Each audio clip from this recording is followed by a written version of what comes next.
Parang please be careful, mga ganun na yung chant daga. eh. Takin ang daga yan.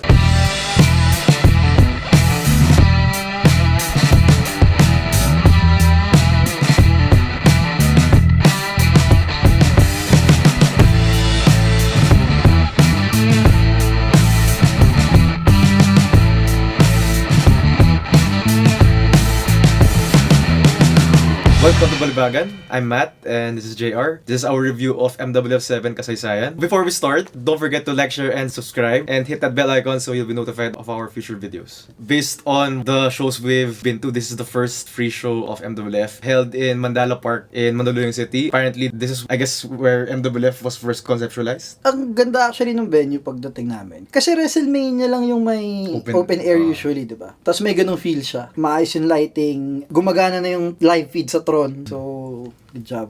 More than what we expected from a free show. Kasi in-expect ko parang may ring, tapos may rails, tapos bahala na yung mga tao. So, hindi ko in-expect na mukha talaga siyang normal show na libre lang. Maganda rin na open siya eh. Kasi umiinom lang kayo doon. Starting with the free show, we had, ano ba tawag nila doon? Factory showcase. Between two trainees. I guess kaya hindi sila pinapakilala kasi hindi pa nila alam yung persona nila. Oh, wala pa silang character. So the match was between blue shirt and black shirt. Basic match. First time din natin nakita itong mga to eh. As in, sobrang basic match lang na okay lang naman sa free show. Wala namang expectation masyado. Hindi rin naman sila nag-perform beyond expectation. Wala namang botch na sobrang lala or anything. Mahirap din ma-excite eh kasi hindi mo nga alam kung sino sila eh. On with the main show, Kyle Season versus Fabio Makisig. Si Kyle parang winning streak siya eh. Talaga.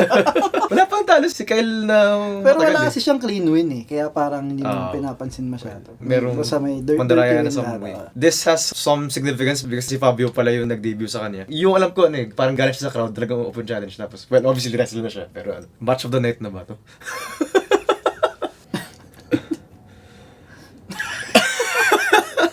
Match of the night, Kyle Season. We will elaborate further in the review, but almost by default right now, this is the match of the night. And, Actually, napansin ko nga dito, ang bilis pala ni Kyle gumalaw. Na-overshadow lang nung, dahil super heel personality siya, parang na-overlook mo yung skills niya. Pero nung nagsabay sila ni Fabio, parang, uy, nakakasabay kay Fabio to ah. Pati yung ikot-ikot shit niya na usually papatungan niya, tapos siya ikot-ikot. Nung dito siya, dahil mukhang may BJJ background si Fabio eh. Mukhang Muay Thai BJJ yung, or Muay Thai tapos MMA. Nung pareha sila nasa ground na nag-iikotan, biglang nag-make sense yung galaw ni Kyle eh. Oo nga no, kung i-apply mo sa tamang context, okay yung galaw niya. Wala lang sense tingnan nung pumapatong sa kina Ashura tapos umiikot-ikot siya na nangunguhan tanga. minamanyak niya lang. And solid match naman ito. Except, ito yung may low blow, di ba? Na hindi nakita ng ref kahit nasa harap niya. Master trainee yung dating eh. Tapos ginaya pa ni Kyle yung nakapaa si Fabio. Sino isa sa NXT? Matt Riddle? Magaling yun pero natatakot ako sa kanya eh. So, parang anytime matatapakan siya ng naka-work boots. Tapos parang aray. Towards the end of the match, Kyle hit a low blow on Fabio. Tapos yung malabo, full view siya ng referee. As in, sila pa kisabayag. Nga yung lumabas sa likod, yung kamay, or ganun lang. Na Ganun parang, lang. ito yung tumama. Oo. Pwedeng nasa likod yung referee, tapos pwedeng hindi niya nakita, supposedly. Pwede in kayfabe nga hindi niya nakita. Pero Hindi, at least may dahilan. it ended up with Kyle in a armbar. Fabio tapped out. Kyle won against Fabio, giving Fabio a second straight loss. Fabio addressed Kyle saying na kahit na natalo siya, parang nirespect niya si Kyle, di ba? Tapos bago siya matapos doon sa sabihin niya, biglang lumabas si Rex Lawin, tapos Before tayo umabot kay Rex, worth mentioning din na significantly dumami yung mic time nila eh. Feeling mo dahil konti lang talaga yung laman ng card. Napapaisip ako eh, kung ginawa ba nila yun dahil konti talaga yung laman ng card or dahil nagfo-focus na sila sa... Maganda naman na nagmamic lahat ng kayang mag-mic. wala nga silang mga online videos this time eh. Yan lang talaga yung way nila para magkaroon story. Rex Lawin came out in a past show. Meron nangyari na naghahabulan si Fabio sa si Rex. Tapos yun. Si Kyle saka si Fabio nag-double team kay Rex. Nag-double armbar sila. Tapos yung Youngblood lumabas.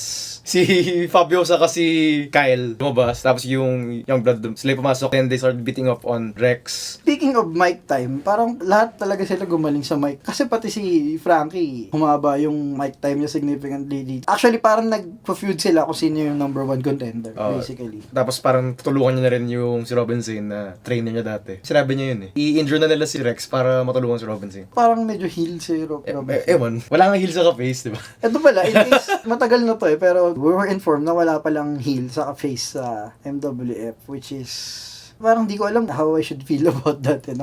Nagiget ko na wala yung heel and face para pwedeng maglaban lahat kasi nga maliit pa yung roster. Pero to say na wala talagang heel or wala talagang face, medyo weird talaga eh. Minsan gumugulo yung dynamic. Parang Bad guy ba to? Or maybe wag mo nang gamitin yung term na heel and face. Good guy ba to? Or bad guy ba to? minsan meron siya gagawing kupal pero parang technically good guy pa rin siya. The fact na confusing siya. Actually yun, wala nang follow-up dun. Confusing siya eh. Nagiget ko na gustong maging unique ng MWF. Ang inisip ko nung una, baka naisip nila na yung Pinoy demographic, mas gusto yung ganon. Kasi yun yung ginagawa nilang distinction na this is uniquely Pinoy or something. Kasi nga teleserye siya sa ganon, diba? Tapos naisip ko rin na yung Pinoy nga yung sobrang mahilig magbida at kontrabida eh. Nung unang nauso yung wrestling sa Pilipinas, panahon ni Hulk Hogan, diba? Parang Hulk Hogan, bida. Yung pa nga yung term na gamit before eh. Bida ba yan? Oo, bida yan. Sino? Kalaban yan. Yung mga Pinoy mahilig mag-identify na yan yung kakampihan ko, bida yan. So they attacked him with a kendo stick. Tapos nilagyan pa sa chupon, diba? Para sinabi na danger pero ngayon mukha kang baby. Tapos nilagyan na sipit yung utong niya. Yung segment na yun, weird lang, pero fully kasama na lang ngayon si Ashura. Kasi nung huli parang medyo kung sasama pa talaga si Ashura or... Hindi ba dahil wala kasi si Martivo? Pero bumalik na yung original na beshi niya eh. Considering technically part to nung initial na match. Match of the night talaga siya. Talagang match of the night siya. Next segment, Mr. Lucha came out, cut a promo about the fact na kalaban niya yung pinsan niya na si Lucha Donna. He was interrupted by Coach Gus Queens, who is campaigning to be MWF Commissioner. Namigay siya ng mga sobre sa mga tao, tapos siningitan niya ng sobre si Lucha. Sinampal niya kasi hindi raw nabibili yung prinsipyo niya. Ayun. Something like that. Ang dami ng segment ni Coach Gus sa gabing to. By the end of the night kasi, parang feeling ko na binubuli na nila si Gus. Oo, yan na naman kasi walang heel, kaya ang hirap magpaliwanag eh. So, heel si Gus, obviously, diba? Pero parang, sobrang binubuli na siya ng lahat ng face. Pati lang ng mga heel din. Kalaban din siya ng mga heel eh. Na parang gusto mo nang kumampi sa kanya. Parang yung nangyari kay Vince na nung naglaban sila na Bret Hart. Na sobrang heel siya nun, pero dahil sobrang binugbog lang siya ni Bret, by the end of the match, naging face siya. Parang medyo ganun yung nangyayari kay Gus ngayon eh. Next, Commissioner Mike Shannon came out to announce that Ninja Ryujin could not make it to the event. Supposedly kalaban niya na si Blackzilla, wala rin.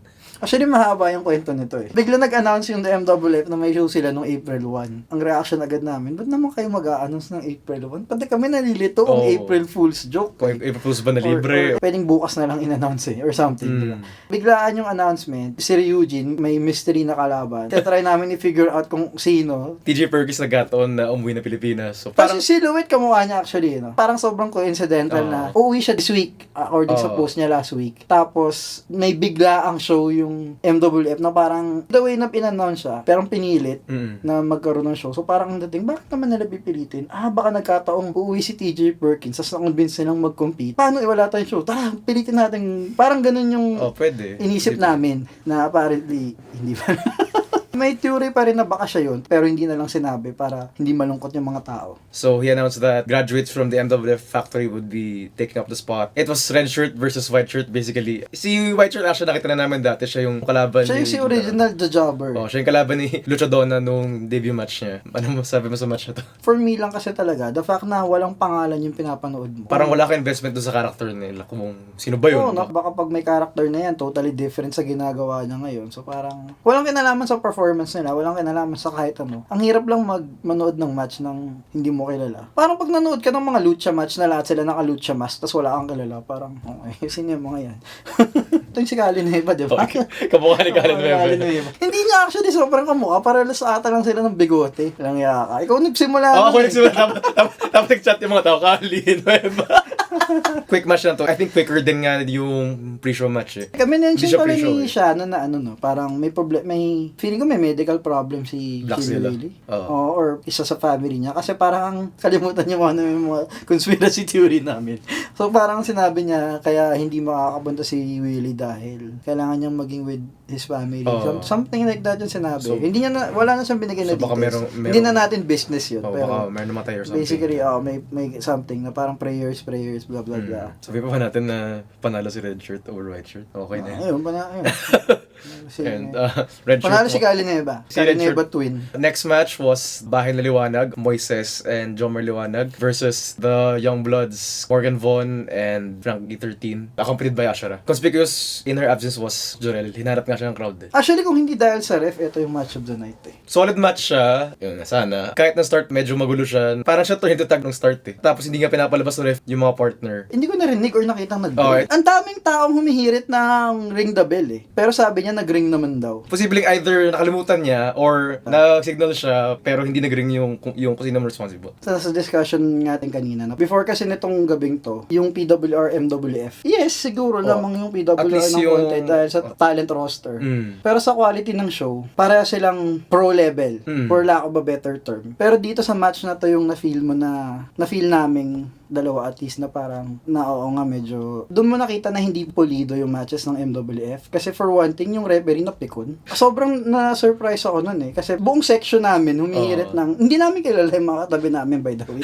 Kami lang. Buong section namin humihirit ng ring the bell kasi hindi talaga namin narinig yung bell. Tapos parang sinabi niya na apparently sumigaw siya ng naring na yung bell kanina. Umano kay Matt na ano daw hindi ko narinig. Tapos parang galit na siya. Tapos parang sumigaw siya. Naring na yung bell, bingi! Ginanon niya ako. So parang ako, what? Tapos parang, actually, as someone na may hearing problem, medyo na-offend ako. Pero hindi naman ako pikon katulad niya. So okay lang. Dahil doon, yung section namin, inasar na siya ng inasar. Ang nakikita mo ng pikon siya, hindi ko alam kung sino tinitingnan niya. Tumitingin siya ng galit. Para, ba't ka napipikon? Umuna siya sa akin, wag ako. Gano'n niya ako. So parang ako, what the fuck? So parang, ano nangyayari sa referee na to? So parang iniisip ko, parang, nagiget ko yung kung kayfabe eh. Kumbaga kung si Kyle yun, gets, di ba? It comes down to professionalism eh. Kaya-criticize yung trabaho mong sublight, tapos magagalit ka. Kasi hinihiritan din siya yung pag-shoulders down, hindi siya nagbibilang. Hindi naman talaga siya nagbibilang. In a professional show, wala akong makikitang referee gaganon sa crowd. Pero supposedly, yung role niya doon, kayfabe-wise, referee siya, official siya. Pag napikong ka sa crowd, aawayin mo yung crowd, iinsultuhin mo ng, hindi ko alam kung derogatory ba yung tawagin kang bingi, kung may hearing problem ka or what. Anyway, pero the fact na napikon siya, nasa ganitong level yung MWF at the moment. Sorry, parang gusto naman namin maging successful in MWF. Sino ba namang manunood nun na hindi? Yung katabi natin, parang, ba't ang high blood nito? Gano'n na sila. Tanya ang bloods, parang hinirot. Dapat yung referee, high blood. Kasi naka-headset naman siya eh. So, hindi ko alam kung finifeed ba sa kanya na kung sino man yung Vince McMahon nila. So, pwedeng sadya yun na sinabi parang sa kanya. sinabi sa kanya ng Vince McMahon na, sige nga, lawanan mo sila or something. Or talagang hindi niya lang kinaya yung emotions. Pero parang hindi siya part of the show eh. In short, sa tingin mo, napikon lang talaga siya. Diba medyo nag-walk out siya na dumaan siya sa harap natin na parang nakatingin siya ng masama sa section natin. Saan ka nagagalit? Dahil kinikriticize ka na pangit yung trabaho mo? Diretsoy natin, fake yung wrestling. Nag-a-acting sila. Nag-a-acting ka as a referee, tapos mali yung ginawa mo, tapos nung pinoint out, magagalit ka sa audience. Parang, come on. Pero yung hamunin mo. Na parang kulang na lang manghamon siya ng away eh. Ako lang, kung hindi mo kayang mag-handle ng hecklers, huwag ka na magtrabaho dyan. May bata kasi sa likod namin. As in bata eh. At one point, sumigaw ng idiot referee. Bata to mga 7. Hindi niya alam kung sino. Nakatingin siya sa match. Lumilingon siyang ganun eh. Ganito yun eh. Kung hindi siya napikon, as much as inaasar-asar natin siya doon, pag nakita natin siya sa labas, pare, good show di ba? Parang ganun. Kayfabe lang yun eh. Yung future match na lumabas siya, medyo okay na siya eh. So, ewan ko kung napagsabihan na siya or... Yung main event? Yung tumatawa-tawa na siya. Hindi namin alam kung talagang napikon siya or inutusan siyang magpikon-pikunan. Pero either way, pangit lang yung dating niya. Sobrang pangit. Kasama sa quality ng match yung referee. So, sorry, hindi na talaga ako makaget over na napikon siya sa bata. Solid match naman siya. Contender siya for match of the night even with yung whole referee thing. Yung malabo lang sa akin yung sa dulo. Yung si Gig Striker lumabas siya, obviously to distract the Liwanag. Kasi inabduct na si RG nung last show. Inatake ni Gig si Moises in full view of the referee. Tapos, pinanood niya pa. Kasi tinalikuran niya yung nangyayari sa match. Tapos hindi siya nagdi-DQ. So di namin alam kung baka no DQ pala yung match. Di naman, no, or baka iba yung rules ng MWF. Na pwede lang mag-interfere yung mga tao. Tapos, pag hindi yung legal man. Feeling ko nakatalikod siya dapat doon pero na-overwhelm na nga lang siya nung pagkapikon niya kaya hindi niya na makontrol yung... Ang daming parts ng match na hindi niya na nagagawa yung trabaho niya dahil inaasar na siya nung section natin eh. Lingon na lang siya ng lingon. Focus on the match. Kasi, tapos parang yung kabilang section, focus sa match ginagano na lang siya. Kasi hindi na talaga siya nakafocus. So the Youngbloods picked up the win off distraction. Yung Youngbloods left the ring and si Giggs was still attacking Moises. Tapos pumasok si John Moore, nakuha nila yung advantage kay Gigs. Sinabi ni Moises na wala sa amin si RG. Ano ka sa kanila, di ba? Oo, kinuha nila nung last show. Yung story na yun, I guess, either tuloy pa yun or tapos na kasi wala nga sa kanila si RG. Tapos Baker / basta yung combo move nila. Next segment, Katrina Paula came into the ring and introduced Robin Sane. Dapat interview segment. Before Robin could get any words out, Coach just came out again. Hindi ka disturbohin, bigay lang ako ng campaign material. Labo actually. Pero dito nag-start yung feeling ko ng... Binubully nila si Gus. Although si Gus yung heel. Actually, hindi ko alam kung anong masamang ginawa ni Gus eh. Kasi hindi ko inabot eh. Bakit sila lahat galit kay Gus? About sa pera, nag-away sila ni Mike, I guess. Pero other than that, problema nila yun eh. As a viewer, hindi masyadong ramdam yung pagka-heel ni Gus. Kasi for one thing, chinecheer siya ng mga tao. Dahil nga, wala nga palang heel. Pero anyway. Pero yun, hindi ramdam na parang masamang tao siya kasi masaya yung team song niya. Tapos diba? Yan diba? Let's go. Si Robin Sane galit sa kanya dahil... Exactly. Yung itsura kasi ni Robin dun, parang gigil na gigil siya kay Gus na mukha na lang kawawa si Gus. Tapos nag-promise pa siya na mamibigay siya ng tissue. Afterwards, yung si William Elvin, lumabas siya yung nagsabi na pumunta backstage si Gus. Kasi pinapapuntahan niya si Rex. Tatanong kung tuloy niya yung match. Saan na injury niya? Sa utong. Hindi. Kaya naka-bandage tapos Okay. pinalo siya dun ng kendo stick. Akala ko attire niya lang talaga yung bandages. Tuloy nga yung match, okay lang si Rex. Hindi nag-act as if injured si Rex sa match nila mamaya. Kung inatake lang. Hindi, inaatake yung arm niya, pero ganun din naman yung reaction mo kung hindi ka injured tapos inatake yung arm mo eh. Parang walang difference na parang kung bali nagkataon yun. lang na tinarget yung arm, parang ganun. So, stemming from that backstage confrontation, si Mike Shannon na bad trip siya kay Gus. So, punta siya sa ring, kinout niya si Gus. Kasi wala si Gus nung si Rex inatake. Sinabi niya na you should have been there to protect him, ganun. Huh? Parang yung logic, medyo malabo. Oo, hindi ba? Technically siya yung booker, diba? So parang dapat pinigilan niyang sumugod si Rex. Biniblame niya lang yung mga nangyari kay Gus. Meron niya sinabi si Gus na nakalimutan. Kaya ako na-feel na parang binubuli na lang nila si Gus. Hindi, oo, yung sa usap nila eventually ni Shannon, gets. Pero yung itong mga part na to, di ba parang confusing at the very least? Basically, pera yung pinag-usapan. They aired out all their grievances, yung mga nangyari sa MWF. Basically, investor siya. Parang ganun yung pag-intindi ko. Siya yata ko ba sure nung start, pero binote out siya nung board. Tapos si Mike Shannon yun yung feud nila. Yung huling linya ni Gus yung pinakagago yun. Paano may nagrado yung mga tao sa'yo kung ikaw mismo hindi ka sigurado kung ano ka? I'm sure na nag-sign off naman si Shannon. Oo naman. Effective siya kung heel ka. Well, wala kang heel.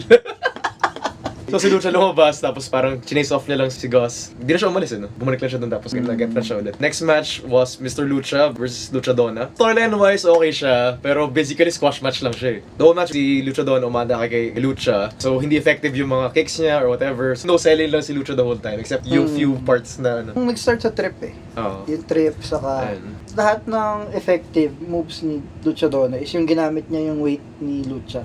Para ibagsak siya, etc.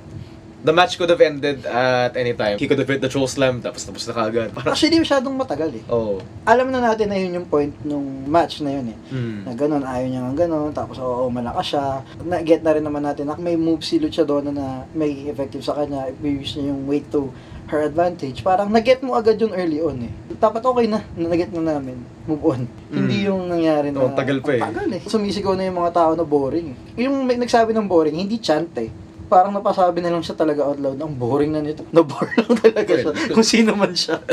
In the end, medyo na pikon na si Lucha, chinoslan niya lang, then 1, 2, 3, tapos na yung match. Interesting naman siya, masyado lang talaga siya mahaba. Diba? Let's say yun yung eksakto sequence. Ting, ting, ting, atake si Lucha Donna, hindi tinatablan, tapos parang biglang nag-ropes na siya, napatid niya isa, tapos doon napikon na si Lucha, chokeslam pin. Diba, mga 2 minutes? Same thing Pero yun nga, balik tayo sa baka nangyari to dahil sa Eugene thing. Yung sabi mo nga sana, hindi lang nila in-announce to na co-main event to. Magiging less yung expectation mo. Pero boring pa rin siya. Mas malaking bagay talaga kung pinabilis na. Tarek, Sonny, and Tristan came out to hype up and then review the night. Then they also announced that the next show would feature Tajiri and that it would be free. That point, wala ka nang pakialam kung may bayad or free yun. Oo, Tajiri Yun nga pala sasabi ko kanina, ang match of the night si Tarek. Malaking malaking bagay rin na si Tajiri yung in-announce niya, diba? Yun na yung pinakamagandang take-home natin for the night. Tajiri. We move on to our main event for the MWF Championship. Robin Sane defending his title against Danger Rex Lawin. Para sa akin, hatito in parts eh. Yung okay na part, saka yung hindi. First parts of the match, as in, solid na match talaga siya. Exciting siya, they got their spots in, nakapag-dive pa na. Actually, ang galing ni Robin Sane pati nung una nung nawala yung music, parang nadala niya pa rin yung parang nag-adlib pa rin siya na, tara, okay lang ako na, let's go. First 5 to 10 minutes of match, solid match talaga siya. In fact, kung yun lang yung match, baka nga pwede itong contender for match of the night eh. Around midway through the match, yung spot parang kay Kevin Owens na powerbomb to the apron, ginawa siya ni Rex, pero I guess masyado siya malayo or something. Ang tumama, either back of the neck or ulo. Tapos bumagsak pa siya ulit. Dumugo kasi eventually yung back ng ulo eh. Hindi namin sure kung pag powerbomb, tumama na yung ulo sa ring or tumama muna yung something na mali. So bumagsak siya sa... Basta in essence, ang nangyari, nag-powerbomb, hindi na sa lunong back, ulo yung tumama. So, ina-injure siya. Yumuko agad si Rex to check eh. Parang get naman namin na accident na yun. Ayun yung problema, nag-break agad sila ng kayfabe. Nung nangyari yun. So si Rex, chinet-check na siya, tapos yun nga, nakita na dumudugo pala. Pati yung ref, before niya kinall off yung nag-isip pa siya kung anong gagawin. Tapos bumalik pa si Rex sa ring eh. Tapos sumisigaw nga yung mga tao na i-count out mo na lang para at least magbigyan na ng medical attention. Champion's advantage naman, di ba? Keep naman yung title. So parang, tapos na yung gabi, pero walang possible na masamang nangyari. Yung thinking ko nga nun, mas okay na na-end na yung match dun. Mag-come off as a monster heel si Rex. Halata rin na medyo na-shock si Rex. Yun nga yung dilemma dun eh. Pero kung di mo si Brock yun, hindi. Diba parang... Hayaan niya lang. Diba parang medyo naintindihan mo rin yung reaction niya. So parang nakasakit ka ng tao diba? Tayo sa The Show Must Go On. Which is yun naman yung ginawa ni Robin Sane. Pero hindi dyan yung The Show Must Go On eh. Si Robin Sane tumayo, punta siya sa ring, mudugo na yung back of the head niya. Worth mentioning pala na yung referee dito, yung si High Blood. Pero medyo okay na ata siya dito. Nag-interact na siya with sa section na parang merong sumigaw na, ref, ring the bell. I'll ring the bell. Kumikindat-kindat pa siya. Medyo, actually na-plastikan ako sa kanya nun. So medyo...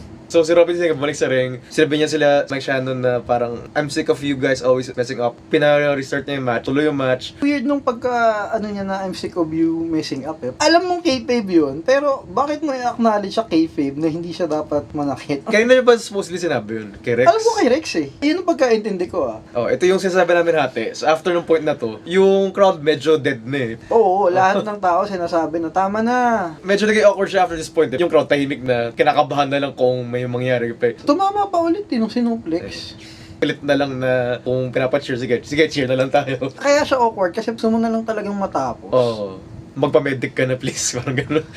Ganun na talaga yung reaction ng mga tao. Pero may chance naman na hindi malalang injury yun. Kasi ulo yun di ba? So parang, same as kung nag-blade ka, di ba? Maraming pwede sugat lang. Pero wala lang naman yan. Ang problema, hindi natin alam. Na-appreciate namin yung effort niya na kahit nangyari na sa kanya yun. Laban pa rin. Kaya lang, ang unang-una, ang awkward na ni Rex eh. Kahit nung pagbalik niya sa ring, yung mukha ni Rex parang, anong gagawin ko? Sigurado ka? Anong gagawin ko? Ang weird pa nun, before nangyari yung segment, advantage si Rex, pagpasok niya, bigla na lang advantage siya. So parang, ang gulo talaga ng match eh. Eventually, umokay siya eh. Nag-suplex siya, na sobrang baby gloves. Pero nung simula talaga, shock talaga siya eh. Kahit yung mga corner close lang niya, sobrang ingat eh. Tapos yung referee pa, no? Kung si Robin Pipin, tapos 1, 2, tapos sabi halata na bigla siya titigil. Na okay lang yun kung isang beses eh. Mga 3 times na yata ginawa yun. Basta sobrang dami. Pinokus niya yung injured arm ni Rex. Ayaw mag-tap ni Rex, pero nag-throw in the towel si Gus. Sumabay ko si Rex. So feeling mo ganun pa rin dapat mangyari? Hindi ko lang alam kung saan masisingit yung part na may pumasok para mag-check kay Rex na sinabunutan ni Robin.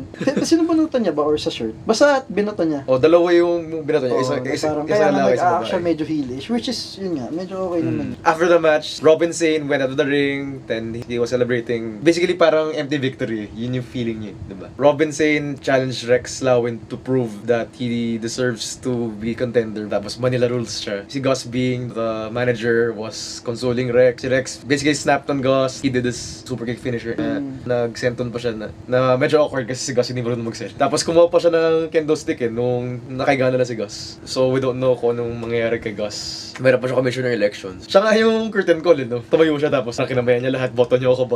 Baka may other general comments ka, parang yung mga ipis dati. Wala na sila. So I guess improvement yun, less na yung mga cameramen. Hindi sa kailangan maging less yung cameraman. Yung dati nakaka-obstruct sila dun sa view. Ngayon, tama na yung movement nila. So yun, tama na.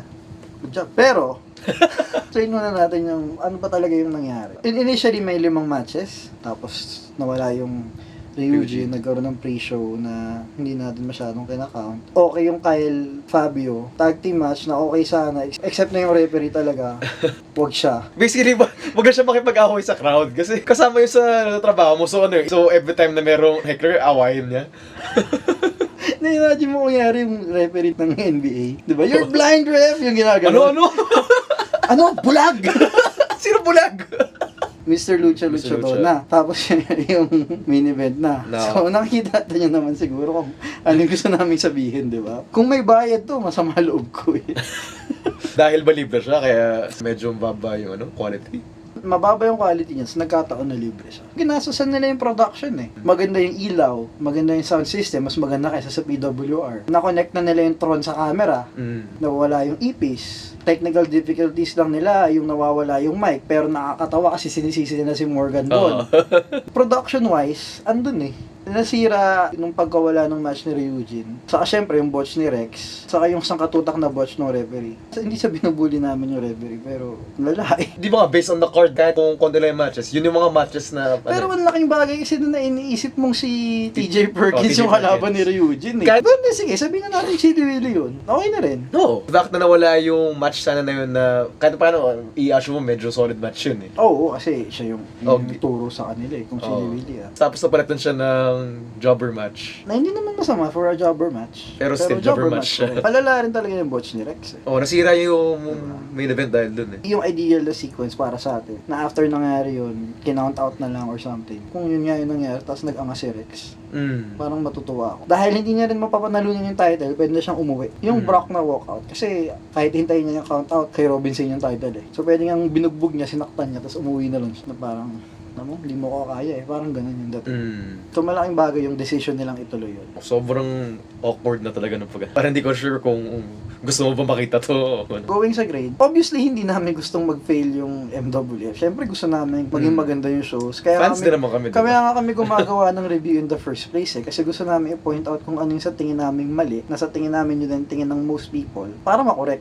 Given that, isipin mo na lang QPI, 2 ang passing, di ba? Kaya mong sabihin na pasado to and na kung ganito lahat ng grade mo, hindi ka makikick out. Ako, D+, hindi ko siya kaya hindi ko kayang sabihin na kung ganito lang lahat ng show ng MWF for isang taon, manunood pa ako the next year. Kumbaga nga sa QPI mo sa school, kung Sito, which is 2, which is yung passing, junior, parang mo sinabi, kung ganito lahat ng grade mo sa lahat classes mo, pausado ka pa rin, hindi ka makikick out. Hindi eh, di ba? Less than siya. So, D+. Parang hindi siya bagsak. D+ ka. Pwede pa ng D eh. Pero, sige, D+ na. If I were to give this show a grade, I would have to give this show D+. Actually, nalungkot ako eh. Para sa kanilang lahat, after ng show, na parang, alam naman namin pinaghirapan nila yung show eh. Or tayo lang ba yung napangitan sa show? Parang hindi. Feeling ko na manonood pa rin tayo. Siguro... Manonood kami regardless. Oo. Nagkataon na nag-build up lang na talaga off-night sila. Nagkataon na na-cancel yung kay Ryujin, na-injure si Robinson, nagkataon na napikon yung referee. Actually, gusto ko yung nangyari dito na hindi ganun karaming videos. Bilis yung mga video, hindi boring katulad nung mga dati. Pinakamatagal na yung trailer ni Sharon. I have to pay the bills. Wala akong masamang masasabi doon. Sa technical side, umokay eh, di ba? Kataong na plancha nila yung technical. Sa show naman sila minalas. Ayun, bad night lang talaga. I mean, it happens. Hindi pwedeng lahat ng show maganda. So, that was Balibagan's review of MWF 7 Kasaysayan. Nano ako to sa nawala ako sa... Tigil na natin to. Okay na.